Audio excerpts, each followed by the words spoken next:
கர்த்தருடைய பரிசுத்த நாமத்துக்கு ஸ்தோத்திரம் உண்டாவதாக. இந்த வாய்ப்பை அளித்த டேனியல் பிரதர் அவர்களுக்கு நன்றியை தெரிவித்துக் கொள்கிறேன். என்னுடைய பெயர் ஜெயந்தி. நான் பிறந்து வளர்ந்ததெல்லாம் நாகர்கோவில் டவுன் தான்.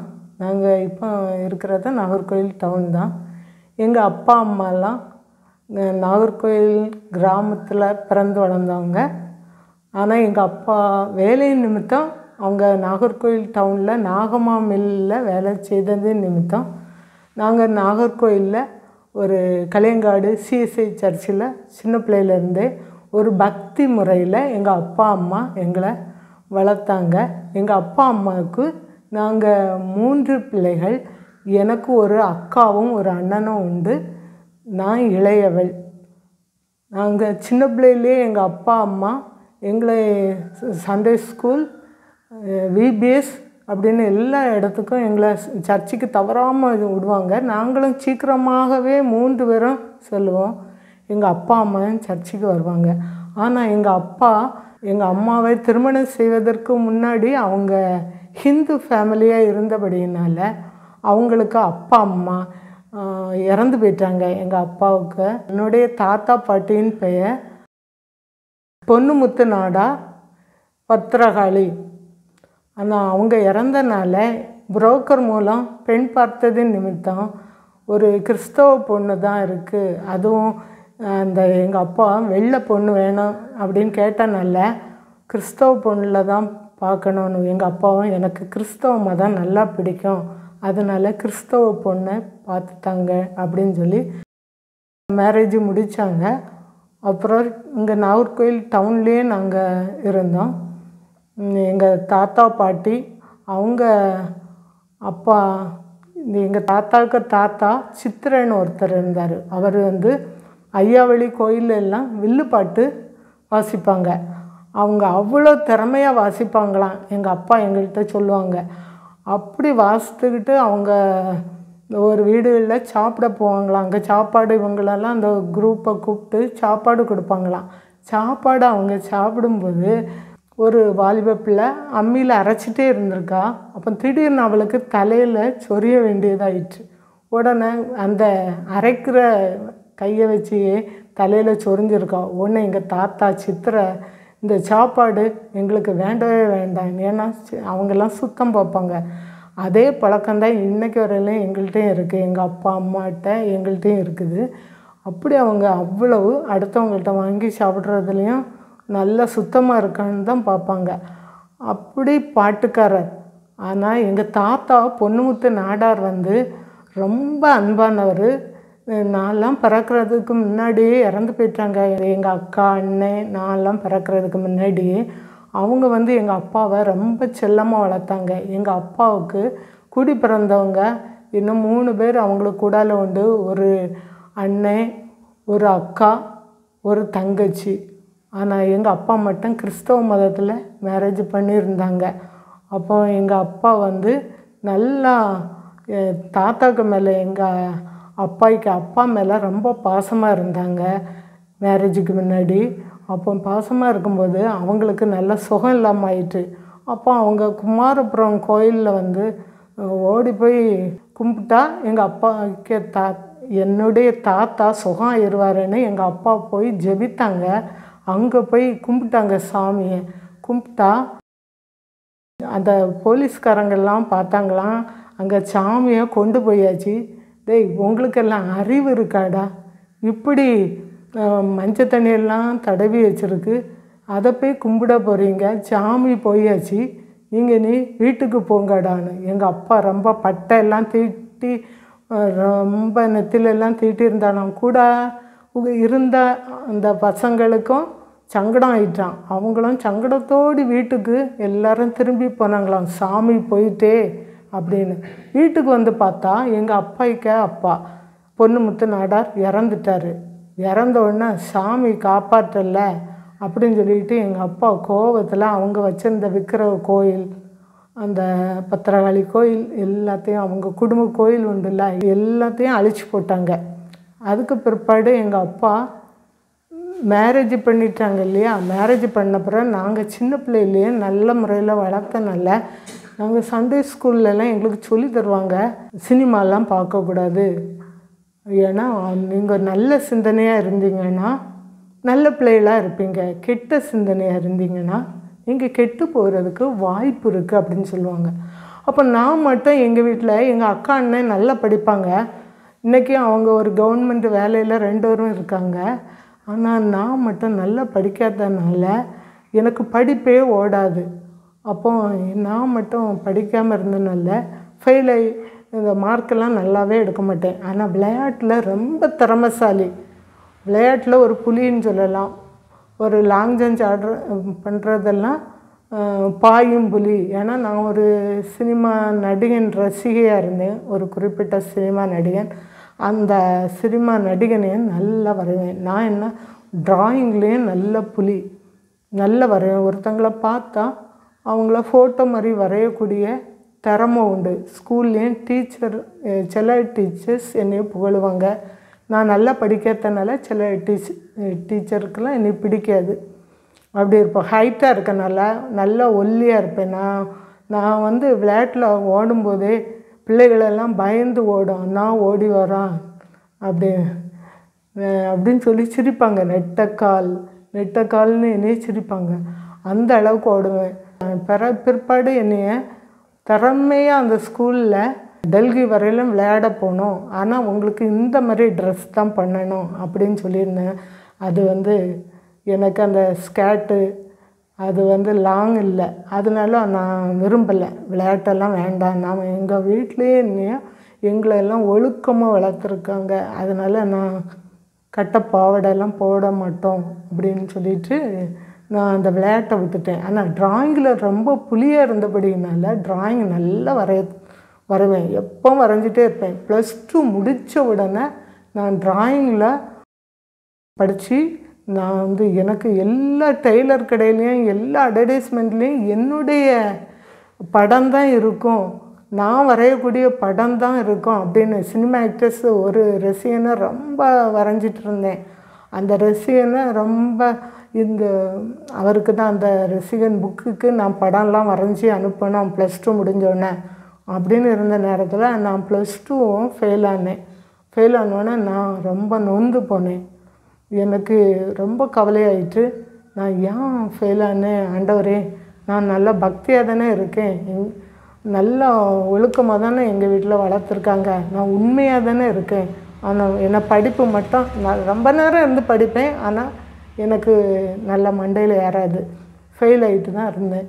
அப்படி ஃபெயில் ஆனதுனால ரொம்ப துக்கத்தில் இருந்த நேரத்தில் ஒரு நாள் எனக்கு இந்த சண்டே ஸ்கூலில் சொல்லி கொடுத்தது ஞாபகம் வந்து, நீங்கள் நல்ல சிந்தனையாக இருந்தீங்கன்னா நல்ல பிள்ளைகளாக இருப்பீங்களா, கெட்ட சிந்தனையாக இருந்தீங்கன்னா கெட்டு போகிற வாய்ப்பு இருக்குதுன்னு சொன்னனால நான் இந்த சினிமா பார்க்குறத நிறுத்திடுவோம், அதுதான் பாவம் அப்படின்னு சொல்லிட்டு சினிமா பார்க்குறத நிறுத்தும்போது அதை டக்குன்னு நிறுத்த முடியாதுல, ஆண்டவர்கிட்ட ஜெபம் பண்ணேன்.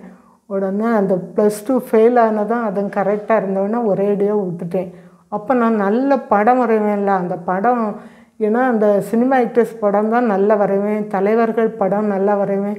இப்போ நான் வந்து படம் வரைஞ்சா அவங்கள வரைஞ்சி தான் ஆகணும், நான் அப்படி ஒரு சம்பாத்தியம் பண்ணணும் தேவையில்லை, நான் ஆண்டவருடைய பிள்ளை அப்படி சொல்லிட்டு சினிமா பார்க்குறத விட்டேன். சிறு பிள்ளையாக இருக்கும்போதே எங்கள் அப்பா முன்னாடி ஹிந்து ஃபேமிலியாக இருந்தனால அவங்க வந்து குமார கோயில்னு ஒரு கோயிலுக்கு என்னையும் கூட்டிகிட்டு போவாங்க. அப்போ எனக்கு மிட்டாயெல்லாம் வாங்கி தருவாங்க எல்லாம் அப்படின்னு சொல்லிட்டு எங்கள் அக்கா அண்ணன் போக மாட்டாங்க, நான் வந்து அங்கே அப்பாவி கூடாலும் போவேன். அங்கே போனால் கொட்டடிக்கிறது அந்த படக்கூட சவுண்டெல்லாம் பார்த்து பயப்படுவேன். அந்த குளத்துல எல்லாம் எங்கள் அப்பா முக்கி குளிப்பாட்டுவாங்க, பயப்படுவேன்.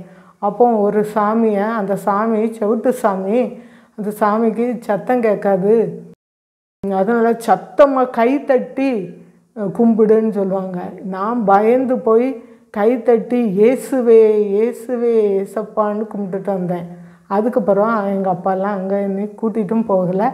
ஆண்டவர் கிருபையில் நாங்கள் அப்புறம் எங்கள் அப்பா முழுவதுமாக அவங்க அந்த ஹிந்து கோயிலுக்கெல்லாம் போகதை நிறுத்திட்டாங்க. அவங்க நிறுத்துறதுக்கு ஒரு காரணம் இருந்து, அவங்களுக்கு கொஞ்ச நாள் நாகமா மில்லில் வேலை செய்தாங்க, ஒரு நூல் மில். அந்த மில்லில் வேலை இல்லை, ஒரு 6-7 மாதமாக வேலை இல்லாமல் இருந்தபோது அவங்க அப்படி சர்ச்சுக்கு வரக்கூடியவங்க தான் ஞாயிற்றுக்கிழமை. ஆனால் வேலை இல்லாத போது இந்த ஒரு செய்தி கன்வென்ஷனெல்லாம் கேட்கல, அதை கேட்டு கேட்டு அவங்களுக்கு மனம் திரும்பி இயேசுக்குள்ளே வந்துட்டாங்க. இன்றைக்கி வரையிலும் அவங்க அப்படி தான் இருந்தாங்க. அவங்க இறக்கிறது வரையிலும் அப்படி தான் இருந்தாங்க. அவங்க இறந்து 4 வருஷம் ஆயிட்டு. எங்கள் அப்பா இறக்கிறதுக்கு முன்னாடி எங்கள்கிட்டலாம் ரொம்ப பாசமாக இருப்பாங்க இல்லையா.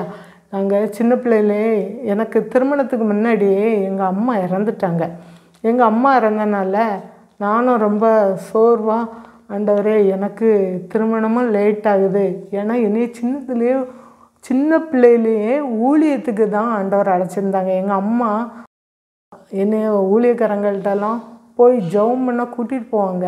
ஆனால் நான் என்ன செய்வேன்னா, அவங்க சொல்லுவாங்க தீர்க்க தரிசனமாக, இவ ஊழியக்காரி ஆகுவான்னு. உடனே நான் சொல்லுவேன், நான் ஊழியக்காரியெல்லாம் ஆக மாட்டேன். நான் ஊழியக்காரர்களை தாங்குவேன். பணக்காரியாக இருந்து நான் நல்ல படம் வரைஞ்சி பெரிய பணக்காரியாக இருப்பேன். நிறைய ஊழியத்துக்கு செய்வேன். ஆனால் ஊழியம் செய்ய மாட்டேன். ஆனால் ஆண்டவருடைய பிள்ளையாக மட்டும்தான் இருப்பேன் அப்படின்னு நான் சொல்லியிருந்தேன். அதனால அவங்க ஊழியக்காரங்க எத்தனை பேர் சொன்னாலும் நான் அவங்களுக்கு கீழ்ப்படுறது கிடையாது. அப்படி இருந்த நேரத்தில் எங்கள் அப்பா எங்கள் அம்மா இறந்த பிறகு எங்கள் அப்பா, அண்ணி அப்படின்னு அந்த வீட்டில் இருந்தோம்.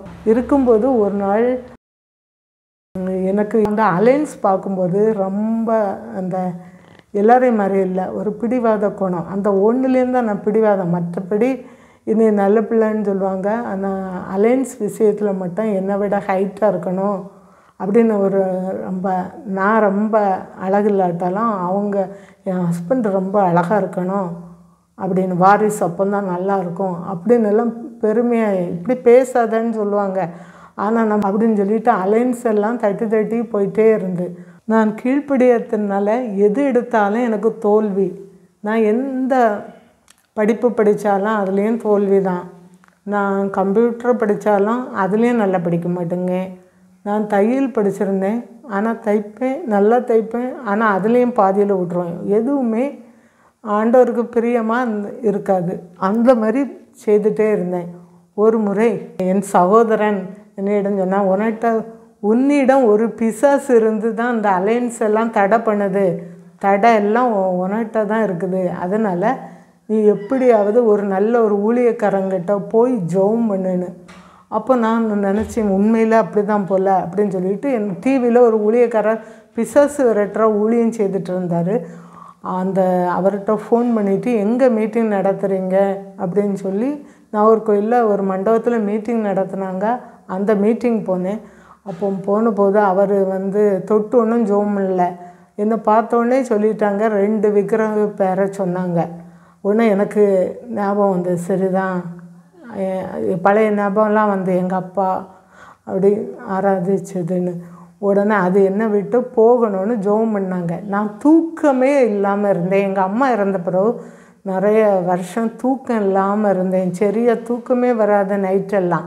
அப்போ அந்த மீட்டிங்கில் போய் ஜெபம் பண்ணோன்னே எனக்கு அதுக்கு பிறகு நல்ல தூக்கம் வரும். நல்லா தூங்குனேன். அந்த பிசாசு கட்டிலேருந்து விடுதலை ஆகணும்னு நல்ல பாஸ்டிங் இருந்தேன். அந்த ஊழியக்காரர் எப்படி பாஸ்டிங் இருப்பாரோ அதே மாதிரி நானும் 3 நாள் பாஸ்டிங் இருந்து நல்லா பைபிளை படிச்சுட்டே இருப்பேன். வேதாகமத்தை நல்லா படித்தபோது எனக்கு இந்த பிசாசு கிரையிலேருந்து விடுதலை கிடச்சி 2 பிசாசு என்னை விட்டு வெளியில் போனதை நான் உணர்ந்தேன். அந்த மீட்டிங்லேருந்து என் கால் வழியாக ஒன்று போச்சு, அந்த பாம்பு போனது எனக்கு நல்லாவே தெரிஞ்சு. அப்புறம் ஒரு விக்ரம் என்னைய தலையை சவுத்தில் மோதி கொல்ல பார்த்தேன் அந்த மீட்டிங்கில். அப்போ ஆண்டவர் கிருபையில் எல்லாரும் என்னைய பிடிச்சிட்டாங்க. அப்புறம் அந்த பிசாசம் என்னை விட்டு போயிட்டு, அதுக்கு பிறகு நான் அந்த பிசாசு என்கிட்ட வராமல் இருக்கணும்னா அபிஷேகம் பெறணும் அப்படின்னு எல்லாரும் சொல்லியிருந்தாங்க. அந்த அபிஷேகத்துக்காக நான் 3 நாள்னு பாஸ்டிங் இருந்து ஜெபம் பண்ணிகிட்டே இருந்தேன்.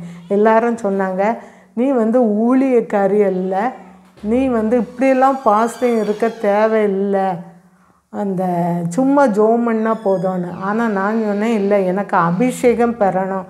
முன்னாடியெல்லாம் அபிஷேகம் பெற்றவங்கள குறை சொல்லிகிட்டே இருந்தேன். அந்த அனுபவம் எனக்கு தெரியலை. ஆவியானவர் எப்படி பேசுவாருன்னு தெரியல. ஆனால் எனக்கு அபிஷேகம் பெறணும். அப்போ தான் பிசாசு தொடாதுன்னு சொன்னதுனால அபிஷேகம் பெறதுக்காக ஜெபிக்கிறதுக்காக ஒரு மீட்டிங் போனேன். அப்போ என்னை பற்றி யாருக்குமே தெரியக்கூடாதுன்னு புதுசாக ஒரு ஊழியக்காரர் கேரளாவிலேருந்து வந்தார். அந்த ஊழியக்காரங்கிட்ட போய் ஜெபம் பண்ண போனேன். அந்த மீட்டிங்கில் அவர் பேசுகிறதெல்லாம் என்னை பற்றி பேசுகிற மாதிரியே இருந்தது. ஒரு மனுஷனுக்கு கட்டு நீங்கணும்னா அவன் 3 நாள் பாஸ்டிங் இருக்கணும் அப்படின்னு. அப்போ நானும் 3 நாள் பாஸ்டிங் இருந்து முடிச்சு போனனால அது என்னையே சொன்ன மாதிரி இருந்து. அவருக்கு என்னையே தெரியவே செய்யாது, எனக்கும் அவரை தெரியாது. ஆனால் அந்த ஊழியக்காரர் சொன்னார். எல்லாருக்கும் ப்ரேயர் பண்ணிகிட்டு இருக்கும்போது நானும் லைனில் நின்னேன். ஆனால் எல்லாருக்கும் முழங்கால் போட்டால் எல்லாருக்கும் கட்டில் இருந்து அவர் ஜெபம் பண்ணிகிட்டே இருந்தார். அவர் ரெஸ்ட் ரூம்லேயாக்க இருந்தார். கூடால இன்னொரு ஆள் தமிழில் பேசிகிட்டு இருந்தார். இவர் மலையாளம், கேரளாக்காரர். அப்போ என்னையை பற்றி மட்டும் அவர் சொல்லும்போது நான் கிட்ட போனோடனே அவர் முழங்கால் போட்டுட்டார். உடனே முழங்கால் போட்டுட்டு என்னையை தொடலை, குட்டி ஒரு பெரிய ஊழியக்காரி ஆகும் அப்படின்னு சொன்னோடனே எனக்கு ரொம்ப கோபம் வந்துட்டு. நான் அவரை பார்த்து நேரடியாக சொன்னேன், நான் ஊழியம் செய்ய விருப்பமே இல்லை. எல்லா ஊழியக்காரங்களும் என்னைய ஊழியக்காரின்னு சொல்கிறாங்க. ஏன்னா நல்ல பிள்ளையாக இருந்தால் ஒழுக்கமாக இருந்தால் கண்டிப்பாக ஊழியம் செய்யணும்னு இருக்கா? நான் ஊழியம் செய்ய விருப்பமே இல்லைன்னு எல்லாரும் லைனில் நிற்கிற எல்லா ஆம்பளையிலும் பொம்பளையிலும் என்னைய பார்த்தாங்க. எல்லாருக்கும் கஷ்டமாக இருந்து, ஆனால் எனக்கு ரொம்ப கோபமாக இருந்து. அப்புறம் அவர் சொன்னார், மகளே நான் உனக்கு சொல்கிறேன், நீ முதல்ல ஊழியக்காரி ஆகுவா அப்படின்னு. நான் எனக்கு மேரேஜுக்கு ஜெபம் பண்ண தான் வந்திருக்கேன், அப்படி லேட் மேரேஜாக என்ன மேரேஜ் ஆகலைன்னு. உடனே அவங்க சொன்னாங்க, அதுக்காக நான் ஜெபிக்கிறேன், ஆனால் நீ முதல்ல ஊழியக்காரி தான் அப்படின்னு தான் ஆண்டவர் காட்டுவார். சரி ஜெபிக்கிறேன்னு சொல்லி ஜெபம் பண்ணி விட்டுட்டாங்க. நான் வீட்டுக்கு வரபோது ரொம்ப மனசு கஷ்டமாக இருந்தது. ஆனால் எனக்கு 100க்கு 2% தான் ஊழியம் செய்ய விருப்பம் அதை யோசித்துட்டே வந்தேன். ரொம்ப கோபமாக இருந்தேன். வீட்டில் யோசித்துட்டே இருந்தேன். ஆனாலும் பைபிளை இருந்து நல்லா படித்தேன். வழக்கமாக எங்கள் அப்பாவுக்கு பாணி 3 நேரம் ஜெபம் பண்ணுற பழக்கம். அந்த வழக்கத்தையே அப்படி சொல்லி என்னைய ஊழியக்காரின்னு சொல்கிறாங்களே எல்லாரும். எனக்கு ஊழியம் செய்ய விருப்பம் இல்லையே சப்பா, நான் ஊழியம் செய்யணுமா அப்படின்னு கேட்டுகிட்டே இருந்தேன். ஆனால் ஆண்டவர் அந்த ஊழியக்காரர் மூலம் சொன்னது போல் எனக்கு அபிஷேகத்தில் வாஞ்சை இருந்தில்ல. அப்போ ஒரு டிவியில் ஒரு ஊழியக்காரர், என்னுடைய கூட்டத்துக்கு வந்தால் அக்னி அபிஷேகம் கிடைக்கும். அக்னி அபிஷேகமா? அந்த அபிஷேகம் எனக்கு வேணுமே. அது என்ன அபிஷேகம்?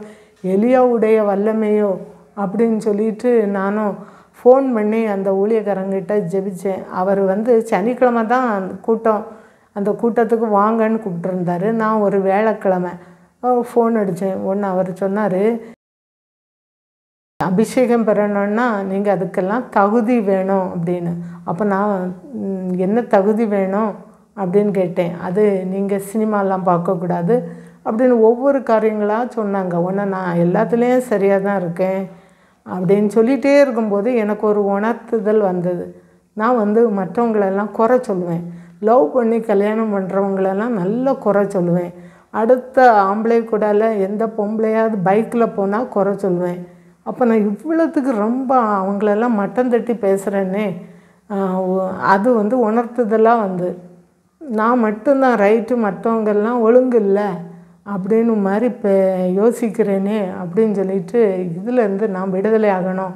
அவர்கிட்ட சொல்கிறேன், நான் 2 நாள் ஆண்டவர்கிட்ட மன்னிப்பு கேட்டுட்டு வரேன், அதுக்கு பிறகு நான் உங்கள் மீட்டிங் வரேன். ஆனாலும் உங்களால் எனக்கு அபிஷேகம் தர முடியாது, ஏசப்பா தந்தால் தான் நான் வாங்க முடியும் அப்படின்னு சொன்னேன்.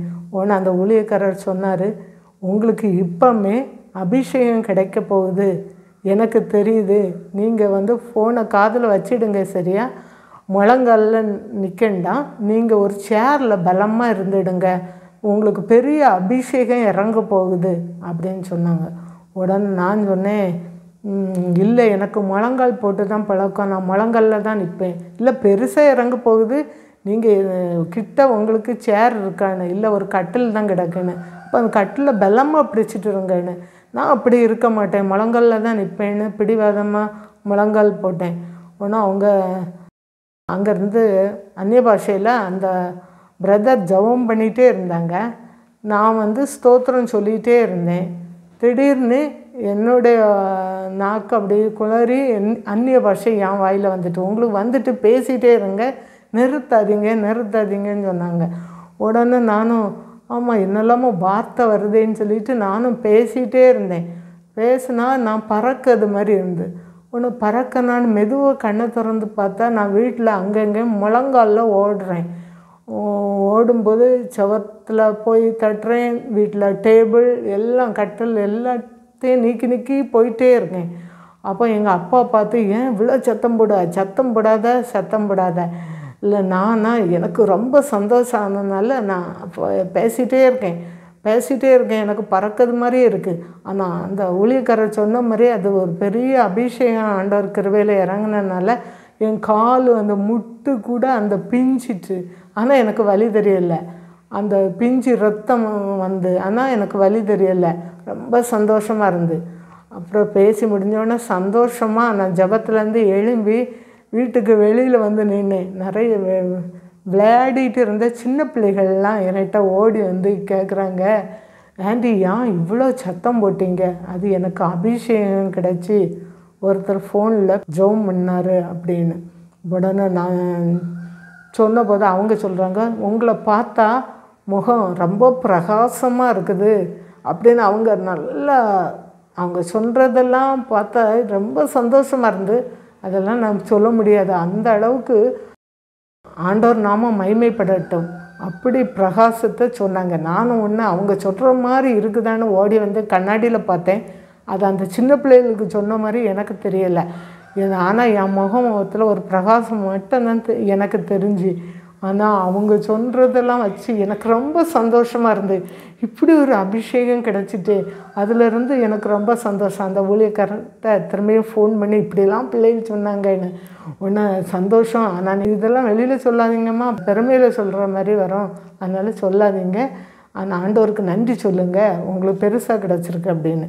அதே மாதிரி நான் சந்தோஷப்பட்டேன். அதுக்கப்புறம் அவங்க சொன்னாங்க, அவங்கள்ட்ட நான் கேட்டேன், எனக்கு தமிழ்லெல்லாம் பேசணும் அப்படின்னு. அதெல்லாம் வரோம், நீங்கள் இன்னும் பேசிகிட்டே இருங்க, தமிழில் வரோன்னு.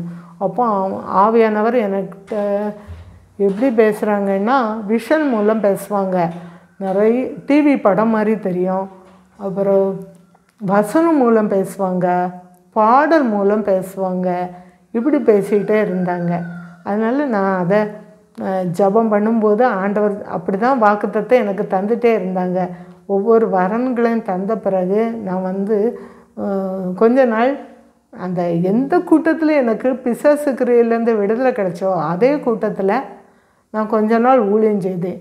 அப்புறம் கொரோனா காலம் வந்துட்டு, கொரோனா காலம் வந்த உடனே நான் இனியெல்லாம் ஊழியம் செய்யண்டாம், ஆண்டவருக்கு வருகை வரப்போகுது, எனக்கு இந்த நேரத்தில் இந்த அபிஷேகம் கிடச்சி இல்லையா, அபிஷேகம் கிடைச்ச பிறகு எனக்கும் அந்த ஊழியம் செய்த உடனே எனக்கு மறு மாதம் உடனே திருமணம் ஃபிக்ஸ் ஆகி 3 மாதத்தில் எனக்கு திருமணமும் நடந்தது. என் ஹஸ்பண்டு பெயர் ஜெரால்டு கெட்டர். நாங்கள் திருமணம் முடித்த பிறகு அவங்களும் எனக்கு ஆண்டவர் என்னோட பேசுகிறதெல்லாம் பார்த்து அவங்களுக்கு அந்த மாதிரி அபிஷேகம் கிடைக்கணும்னு விருப்பம். நாங்கள் ஒரு சிஎஸ்ஐ சர்ச்சையை சார்ந்தவர்களாக இருந்தாலும் அந்த சர்ச்சை விட்டுட்டு என்ன மாதிரி அவங்களுக்கும் அபிஷேகம் வேணும்னு நாங்கள் நிறைய தனி சபைக்கு போயிட்டே இருந்தோம். பெத்தேவோஸ் தனி சபை அப்படி போயிட்டே இருந்தோம்மா.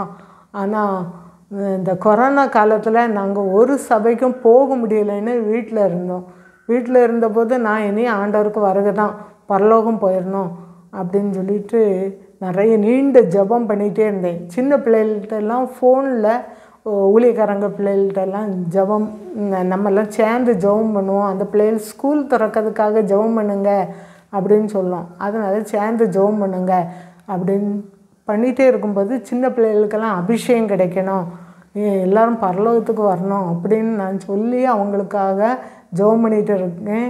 அதில் 2 பிள்ளைகளுக்கு அபிஷேகம் கிடச்சி அதுக்கு பிறகு இந்த ஊழியக்காரங்க பிள்ளைகள்லாம் சொல்லும், உங்கள் பக்கத்தில் ஆண்டவர் தெரியுறாங்க, பக்கத்தில் யார் இருக்கான்னு கேட்பாங்க. நான் வந்து ஏசப்பா தான் இருக்காங்க அப்படின்னு சொல்லுவேன். வீட்டில் வேறு யாரும் இல்லையா? வேறுமே இல்லை. என்கிட்ட நான் ஜெபம் பண்ண வந்திருக்கேன்னா நம்ம பக்கத்தில் யார் இருப்பா? ஏசப்பா தான் இருப்பாங்க. ஒன்று அம்மா அந்த முகம் மட்டும்தான் கிளியராக தெரியல, உங்கள் பக்கத்தில் சேரில் ஒருத்தர் இருக்காருன்னு சொல்லுவாங்க. அப்படியே ஆண்டவர் வந்து சின்ன பிள்ளைகளுக்கு எல்லாம் காட்டி கொடுக்குறாங்க. அந்த மாதிரி நாங்கள் ஜெபம் பண்ணிகிட்டே இருக்கும்போது ஆவியில் நிறைந்து நிறைய வார்த்தைகள் எல்லாம் பேசுவோம். அதில் நான் வந்து என்னிடம் நிறைய பேர் ஏன்னா சர்ச்சுக்கு போக முடியாது, அதனால அவங்க என்கிட்ட ஜெபம் பண்ணுவாங்க. அப்போ அவங்களுக்கு சுகம் கிடைக்கும். ஆனாலும் நான் அந்த நேரம் சந்தோஷப்படுவேன். அவங்க சுகம் கிடைச்ச உடனே என்கிட்ட சொல்லுவாங்க, ஆனால் நான் அந்த நேரம் சந்தோஷப்படுவேன். நான் எனக்கு அபிஷேகம் கிடைச்ச உடனே எனக்கு பாட்டு வந்து, ஆனால் நான் அதை போகிற மீட்டிங்கில் கேட்டேன், இந்த மாதிரி பாட்டு உண்டா அப்படின்னு. உடனே இந்த பாட்டு எங்களுக்கு தெரியாது அப்படின்னு சொல்லிட்டாங்க. எனக்கு பழைய பாட்டு, கீர்த்தனை பாடல், வேதநாய சாஸ்திரியார் பாடல், நடராஜ முதலியார் அவங்க பாடின, சாரோன் நகர்ஜி அவங்க பாடின பாடல், ஃபாதர் பெர்க்மான்ஸ் இவங்க பாடின சில பாடல்கள் எல்லாம் எனக்கு அந்நிய பாஷையில் வரும். அதுக்கு பிறகு தமிழில் வரும். அப்படி வந்துகிட்டே இருந்தனால புது பாட்டு வந்தது. எனக்கு முதல்ல அந்த பாட்டு எதுன்னு தெரியாதனால நான் பாட்டு புக்கெல்லாம் தேடுவேன். அப்புறம் யூடியூப்பில் தேடினேன். யாருமே என்கிட்ட புது பாட்டுன்னு சொல்லலை. அப்போ எனக்கு இந்த சிறு பிள்ளைகள்கிட்ட பேசும்போது நாங்கள் சேர்ந்து ஜெபம் பண்ணும்போது ஆண்டவர் வெளிப்படுத்தினார், அதாவது இது புது பாட்டு உங்களுக்கு வந்துகிட்டே இருக்கும்னு. ரெண்டாவது புது பாட்டு வந்தோடனே அந்த பாட்டை நான் பாட தொடங்கினேன். அப்போ முதல்ல ஏசப்பா எனக்கு சங்கீதம் 23:5 ஒரு பாட்டு தந்தாங்க. என் சத்துருக்கு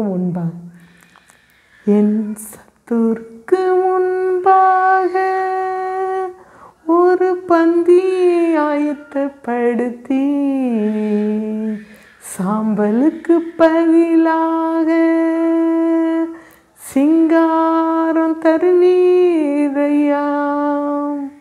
என் சத்துருக்கு முன்பாக ஒரு பந்தியை ஆயத்தப்படுத்தி சாம்பலுக்கு பதிலாக சிங்காரம் தந்தீரையா இப்படின்னு பாட்டு தந்தாங்க.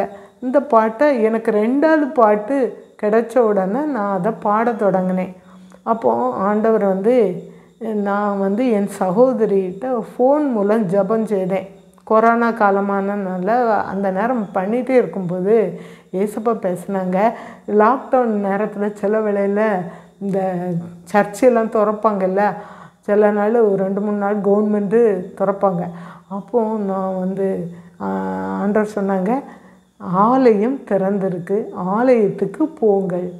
உடனே நான் ஏசப்பாட்ட சொன்னேன், ஏசப்பா இந்த கொரோனா வந்துடும், கொரோனாலாம் தீர்ந்த பிறகு சர்ச்சுக்கு போகிறேன் ஏசப்பா அப்படின்னு சொன்னேன்.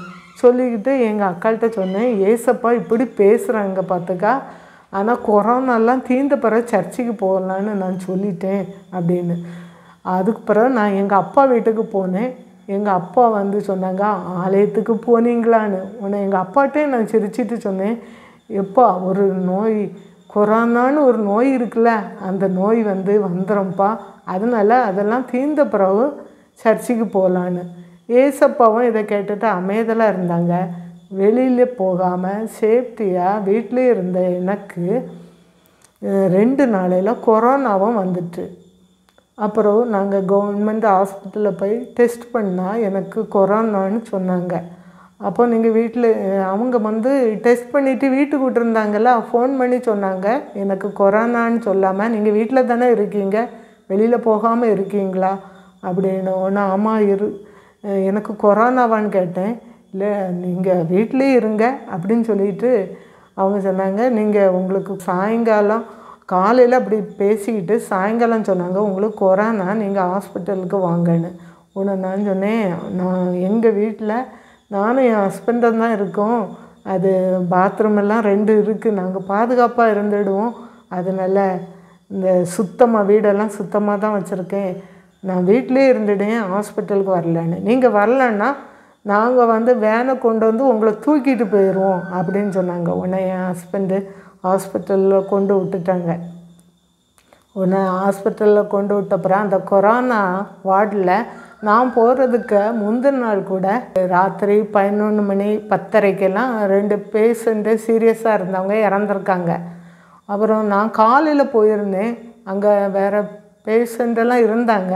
அப்புறம் நான் வந்து பைபிள் படித்து ஜெபம் பண்ணிகிட்டே இருந்தேன்.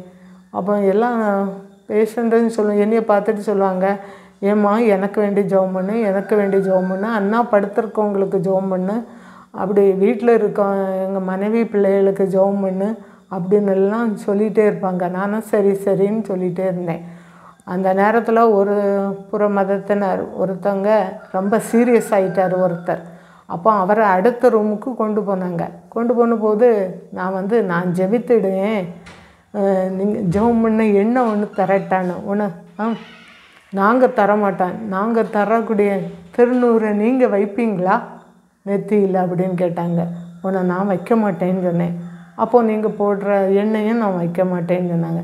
அப்போ நீங்கள் போங்க, எண்ணெய் நீங்கள் வாங்காட்டாலும் பரவாயில்ல, நான் உங்களுக்காக ஜெபம் பண்ணுவேன், அவருக்கு சுகம் ஆகும் அப்படின்னு சொன்னேன். உடனே அவங்க நான் 6 நாள் அந்த ஹாஸ்பிட்டலில் இருந்தேன். ஆனால் எனக்கு முன்னாடியே அந்த சீரியஸாக இருந்த அவருக்கு சுகம் ஆயிட்டு. சுகம் ஆனோன்னா அந்த அவருக்கு ஒய்ஃப் என்கிட்ட சொல்லிட்டு போனாங்க, ஏம்மா என் ஹஸ்பண்டுக்கு சுகம் ஆகிட்டு நாங்கள் வீட்டுக்கு போகிறோன்னு சொல்லிட்டு போனாங்க. நீங்கள் ஜெபம் பண்ணீங்களா, சுகம் ஆயிட்டுன்னு சொல்லிட்டு போனாங்க. அதுக்கு பிறகு எனக்கு 6 நாள் முடிஞ்ச உடனே நான் வீட்டுக்கு கிளம்ப நேரத்தில் ஒரு புற மதத்தினர் ஒருத்தர், ஏம்மா நீ வீட்டுக்கு போறியா, எங்களையும் அனுப்பி விட்டுட்டு நீ உங்கள் வீட்டுக்கு போம்மா அப்படின்னு சொன்னாங்க. நான் சொன்னேன், இல்லை நான் வீட்டுக்கு போய் உங்களுக்காக ஜெபம் பண்ணிடுவேன், நீங்களும் சுகம் ஆகி வீட்டுக்கு போவீங்க அப்படின்னு சொல்லிட்டு நான் வந்தேன். அது நான் இருந்த நேரத்தில் அந்த கொரோனா பேஷண்ட்டு ஒருத்தருமே அந்த ஹாஸ்பிட்டலில் சாகலை. ஆண்டவர் எல்லாருக்கும் உதவி செய்தார். என்னை ஆண்டவர் அபிஷேகித்து முதல்ல பேசின நேரமே முதல் முறையாக என்னை நைட்டெல்லாம் என்னை ஊழியக்காரங்களுக்கு பேரை சொல்லி எழுப்போம். எந்த ஊழியக்காரங்களுக்கு சுகம் இல்லையா, அதாவது எனக்கு தெரிஞ்ச ஊழியக்காரங்க, நிறைய ஊழியக்காரங்களை எனக்கு தெரியும் இல்லையா, அந்த ஊழியக்காரங்களுக்கு பேரை சொல்லுவாங்க, இவங்களுக்கு வேண்டி ஜெபம் பண்ணு. அப்போ நான் நினைப்பேன், ஆமாம் இவங்க கண் ஆப்ரேஷன் பண்ணணும்னு சொன்னாங்களே, நான் ஜெபம் பண்ணாமல் இருக்கேன், அவங்க தான் ஊழியக்காரங்க, என்னத்துக்கு பண்ணணும்னு இருந்தேன். ஏசப்பா அவங்க பேரை சொல்லி என்னை ஜெபம் பண்ண சொல்கிறாங்களே. அப்போ பார்த்தா மணி 1 மணி, நான் என்னுடைய ஜெப டைம் 5 மணி இல்லை. அப்போ ஆண்டவர் இவ்வளோ அழகாக பேசி என்னை எழுப்பி ஜெபம் பண்ண சொல்கிறாங்களேன்னு சொல்லிவிட்டு நான் எழும்பி ஜெபம் பண்ணேன். அதுக்கு பிறகு போய் அந்த சர்ச்சில் பார்த்து அந்த பிரதர்கிட்ட நான் சொன்னபோது அவங்க சொன்னாங்க, கரெக்டு ஏசப்பா உங்கள்கிட்ட சரியாக தான் பேசியிருக்காங்க, எனக்கு மறுநாள் அந்த நாள் காலையில் தான் எனக்கு கண் ஆப்ரேஷன் பண்ணியிருந்து நல்லா இருக்குது, எல்லாரை விட எனக்கு நல்லாவே கண்ணு தெரியுது அப்படின்னு சொன்னார். அது ஆண்டவர் அப்படி ஊழியக்காரங்களுக்கு முதலாக ஜெபம் பண்ண வச்சுருந்தார். அந்த ஊழியத்தை தானே கொரோனா காலத்தில் சரி ஊழியம் செய்யண்டாம் பரலோகம் போயிடுவோன்னு நினச்சனால ஏசப்பா இப்படி இந்த எனக்கு நான் செய்யண்டான்னு நினச்சிருந்தேன் இல்லையா, அதனால் கொரோனா தந்த ஹாஸ்பிட்டலுக்கு விட்டு சுகமாகி அந்த ஹாஸ்பிட்டல்லையே ஊழியம் செய்ய வச்சிட்டாங்க. அதை பிற்பாடு நான் என்ன செய்தேன், கவர்மெண்ட் சட்டப்படி 1 மாதம் வீட்டில் இருந்தேன். வீட்டில் இருந்துக்கிட்டு நான் திரும்ப சர்ச்சுக்கு போனேன். ஆனால் நான் போகிற தனி சபையெல்லாம் திறந்துருக்குல்ல, நாங்கள் போகிற இந்த சிஎஸ்ஐ சபை ஏசப்பா நாங்கள் போன சபை போயிட்டு இருந்த எங்கள் பேர் இருக்க சபை எதுன்னா கல்கோயில் நாகர்கோயில் ஹோம் சர்ச். அந்த சர்ச்சை எனக்கு ஆண்டவர், நான் வீட்டில் இருந்து ஜெபம் பண்ணிகிட்டு இருக்கேன், ஆண்டவர் ஒரு விஷன் மூலம் காட்டி நீ கல்கோயிலுக்கு போகணும்.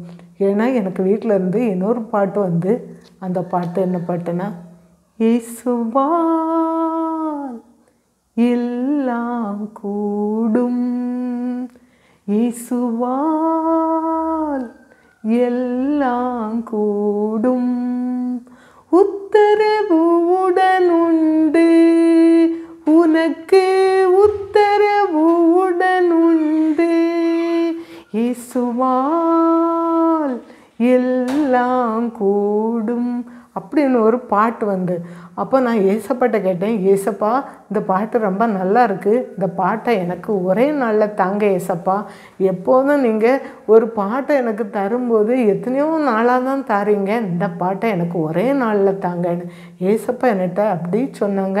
நீ கல்கோயிலில் போய் ஜெபம் பண்ணு, அதனே எங்கள் சபை, நான் அதை போகாமல் இருந்தனால நீ அங்கே போய் ஜெபம் பண்ணு, உனக்கு அந்த பாட்டை ஒரே நாளில் முழுசாக தரேன்னு. அதே மாதிரி அப்புறம் நானே என் ஹஸ்பண்டை போய் ஜபம் செய்தான் அங்கே போய் எனக்கு அடுத்த லைனெல்லாம் ஏசப்பா தந்தாங்க. அதான் இயேசுவால் கூடும்னு ஒரு யூடியூப்பு ஏசப்பா அந்த ஊழியத்தை எனக்கு தந்தாங்க. அதில் 8 பாடல்கள் நான் வந்து அது பாட்டு நான் பாடினதுன்னு சொன்னாலும் அந்த பாட்டுக்கு ராகம்ல எனக்கு ராகம் போட தெரியாது, எனக்கு வார்த்தையே யோசித்து எழுத தெரியாது, நான் கொயரில் இருந்தவ கிடையாது, நான் வந்து சண்டே ஸ்கூல் டீச்சராக கூட இருந்திருக்கேன், ஆனால் ஒரு நாள் அசம்பிளி நடத்துனது கிடையவே கிடையாது. ஏன்னா எனக்கு டேன் வரும்போது ஒதுங்கிடுவேன், எனக்கு பாட தெரியாது.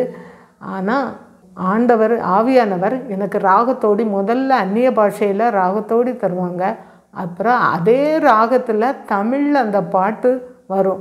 அப்படி தான் நான் அந்த பாட்டை ஆண்டவர் கிருபையில் எழுதி பாடியிருக்கேன்.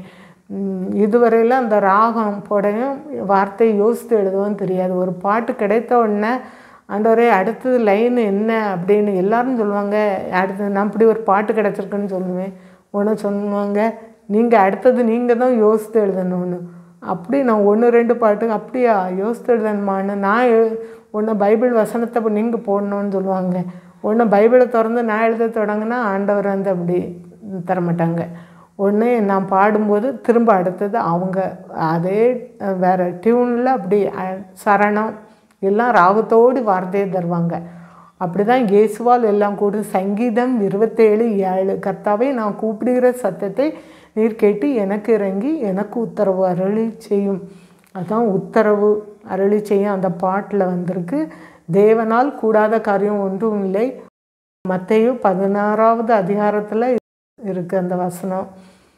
அப்படி ஆண்டவரே தேவனால் கூடாத காரியம் ஒன்றும் இல்லை அப்படின்னு சொல்லி தான் இந்த இயேசுவால் எல்லாம் கூடணும் ஆண்டவர் அந்த பாட்டை தந்தாங்க. இப்படி ஆண்டவர் அப்புறம் நாங்கள் கல்கோயிலில் போய் ஜோமுனோம். இன்றைக்கி வரையிலும் கல்கோயிலுக்கு தான் போயிட்டுருக்கேன். இனி ஆண்டவர் எதுக்காக காட்டினாங்கன்னா அந்த சபைக்கும் சிஎஸ்ஐ மக்களும் அபிஷேகம் பெறணும், அவங்க வந்து ஆவியில் நிறையணும். ஏன்னா எல்லாருமே வேறு சபைகளுக்கு போய் ஆவியில் நிறையதுக்கு போகிறாங்க. ஆனால் சிஎஸ்ஐ சபையில் வரும்போது இது ஆவியானவருக்கு விட்டு கொடுக்கறது இல்லை. எல்லாரும் அமைதலாக ஆராதிச்சுட்டு பாடாமல் இருக்கிறாங்க. அப்படி ஆண்டவர் வந்து என்னை அந்த ஊழியத்தை இன்றைக்கி வரையெல்லாம் நல்ல வல்லமையாக ஆண்டவர் கிருபையில் இன்றைக்கி ஜப ஊழியத்தையும் ஃபோன் மூலமாக ஜெபம் பண்ணுறேன். ஒரு சபையை சார்ந்து வீடுகளுக்கு ஜெபம் பண்ணுறேன். எங்கள் வீட்டில் கூட்டம் நடத்துமான்னு எல்லோரும் சொல்லிகிட்டு இருக்காங்க. எனக்கு டைம் கிடையாது. ஆனால் ஆவியானவர் இறங்கி ஒவ்வொருத்தருக்கும் ஜபத்தில் சுகத்தையும் ஒரு தீர்க்க தரிசனம் சொல்லுவாங்க. சிலர் வந்து என்கிட்ட ஜெபம் பண்ணும்போது ஆண்டவர் இப்போ என்ன காட்டுருவார், எப்போ என்ன காட்டுறான்னு ஒரு காரியத்துக்கு ஒருக்கா தான் காட்டுவாங்க, அப்புறம் அது ஆண்டவர் செய்துருவாங்க உங்களுக்குன்னு சொல்லுவேன். கொஞ்சம் டேட்டு தான் ஆண்டவர் சொல்லலைன்னு, ஆனால் கொஞ்சம் லேட்டானா திரும்பியும் கேட்பாங்க.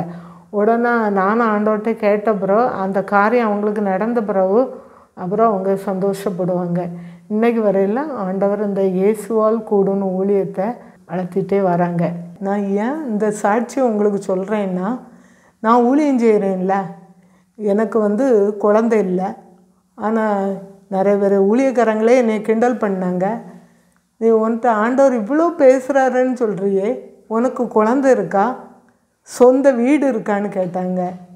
ஆனால் நான் கர்த்தருக்குள்ளே ரொம்ப சந்தோஷமாக இருக்கேன். கர்த்தர் சொன்ன வாக்கு விசுவாசிக்கிறேன். ஏற்ற நேரம் ஏசப்பா தருவாங்கன்னு விசுவாசிக்கிறேன். ஏசப்பா தந்தாலும் ஸ்தோத்திரம், அவர் தராட்டாலும் ஸ்தோத்திரம்னு அவருக்குள்ளே நான் சந்தோஷமாக இருக்கேன். என்னை போல் நீங்கள் லேட் மேரேஜாக எதாவது காத்துக்கிட்டு இருக்கீங்களா? இல்லைன்னா கடன் பாரத்தில் இருக்கீங்களா, இல்லைன்னா குழந்தை இல்லாமல் இருக்கீங்களா, நீங்கள் எந்த சூழ்நிலை இருந்தாலும் கவலைப்படாதீங்க. மற்றவங்க உங்களை கேலி கிண்டல் பண்ணலாம், ஆனால் ஏசப்பா கருசனையாக நம்மளை பார்க்குற தேவன். அவர் கைவிட மாட்டார். உங்களுக்கு ஏற்ற நேரம் ஆண்டவர் திருமணத்தை வாய்க்க பண்ணுவாங்க. எத்தனை வயசாகிட்டுனாலும் கவலைப்படாதீங்க. திருமணத்துக்கு ஒரு வயசு இல்லை, குழந்தை பிறக்கிறதுக்கு ஒரு வயசு கிடையாது. ஏசப்பா எந்த நேரத்துலையும் அதை கரெக்டாக செய்வாங்க. நீங்கள் சந்தோஷமாக இருங்க, ஆண்டவருக்குள்ளால் சந்தோஷமாக இருங்க. உங்களுக்கு கடன் பாரம்லாம் நீங்கும். இனி கடன் வாங்காமல் இருக்க ஆண்டவர் உதவி செய்வார். உங்களுக்கு அதுக்குள்ளே வழிவாசலை திறப்பாங்க. நீங்கள் தைரியமாக இருங்க, எந்த விதத்துலையும் சோர்வடையாதீங்க. ஏசப்பா உங்களை உயர்த்த தான் போகிறாங்க. உங்களுக்காக நான் ஜெபிக்கட்டுமா? அன்பின் நல்ல கர்த்தாவே, இந்த நேரத்தில் உண்மை நன்றியோடு துதிக்கிறோம். இந்த அருமையான இந்த செய்தியை, சாட்சியின் செய்தியை கேட்ட இந்த பிள்ளைகளுக்காக நான் உண்மை துதிக்கிறோம் ஆண்டவரே. ஆண்டவரே, இவர்கள் என்ன பாரத்தில் இருந்தாலும் ஆண்டவரே, எந்த கவலையோ எந்த பாரமோ, எந்த திருமணமாகாமையோ ஆண்டவரே, குழந்தை பாக்கியம் இல்லாமையோ ஆண்டவரே, எந்த சூழ்நிலையும் எந்த ஏமாற்றத்தில் இருந்தாலும் ஆண்டவரே, நீர் அவர்களுக்கு உதவி செய்வீராக. அவர்களுக்கு நல்ல பரிபூரண நன்மைகள் வரட்டும்.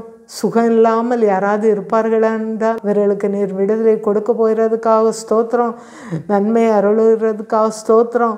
பூரண விடுதலை சுகத்தை கொடுக்க போகிறதுக்காக ஸ்தோத்திரம். நன்றியோடு உம்மை துதிக்கிறோம். ஏற்ற நேரத்தில் ஆண்டவரே, திருமணம் குழந்தை பாக்கியம் கொடுக்க போகிறதுக்காக நன்றி. இயேசுவின் நாமத்தை எங்களை தாழ்த்தி வருகிறோம் நல்ல பிதாவே, ஆமேன்.